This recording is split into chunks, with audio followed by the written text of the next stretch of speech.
Most financially responsible professionals believe that earning more, spending less, and paying down debt on schedule is the correct path to long-term financial security. That belief is not irrational. It follows the logic every institution has taught since early adulthood. But here is the contradiction. A significant number of people who follow that path precisely still find themselves, a decade later, with modest savings, growing obligations, and a net worth that does not reflect their discipline. The reason is not behavioral, it is structural, and the structure was not designed with your accumulation in mind. The financial system that most salaried professionals operate inside is not neutral. It is a set of interlocking mechanisms, each of which transfers value in a specific direction. The professional who earns a salary, holds a mortgage, services a car loan, and carries a credit card balance is not simply managing debt. They are simultaneously participating in four separate systems, each of which is engineered to generate returns for the institution on the other side of the transaction.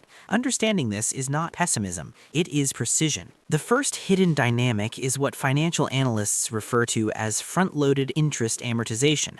On a standard 25 or 30-year mortgage, the repayment schedule is structured so that the majority of interest is collected in the earliest years of the loan. A professional who makes payments faithfully for the first 7 years has, in most cases, reduced their principal by far less than they intuit. They have primarily serviced the lender's return. When that same professional refinances, relocates, or upgrades their property, which most do within that window, the amortization clock resets. The structural implication is that wealth is being transferred consistently, compliantly, and invisibly, while the homeowner believes they are building equity. The second mechanism operates through what is known as monetary erosion, compounded by wage bracket stagnation. Central banks in both the United States and the European Union maintain inflation targets that slowly and deliberately reduce the purchasing power of savings held in low-yield accounts. The average professional holds the majority of their liquid assets in checking or savings instruments that return well below the rate of inflation. This means that disciplined saving, in real terms, produces a slow and steady loss of purchasing power. Meanwhile, real assets, property, equities, productive businesses, appreciate in nominal value, concentrating wealth among those who already hold them.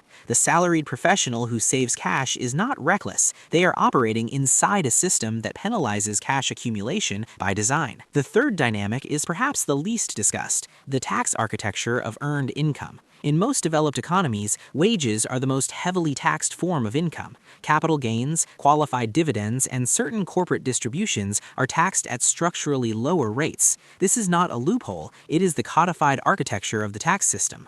A professional who generates income exclusively through employment is operating in the highest tax tier available. The long-term implication is that earning more, without repositioning how that income is generated or sheltered, produces diminishing returns as the marginal tax rate rises with compensation. The structural response to these three dynamics is not aggressive speculation or lifestyle reduction, it is repositioning. The first shift is from debt servicing to debt structuring, understanding which obligations accelerate institutional returns and which can be restructured to retain more capital within your own balance sheet. The common mistake professionals make here is conflating debt elimination with financial optimization. Paying off low-interest, tax-deductible debt ahead of schedule while holding no productive assets is not conservative, it is structurally inefficient. The second shift is from cash saving to asset allocation that outpaces inflation over a defined time horizon.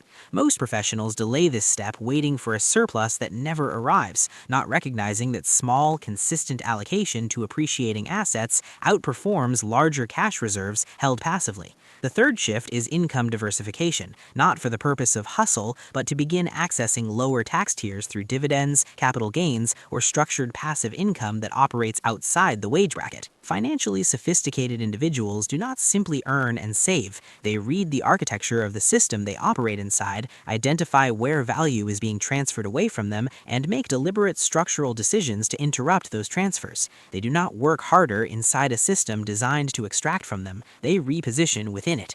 If this changed how you evaluate your financial structure, consider subscribing to Unfiltered Finance.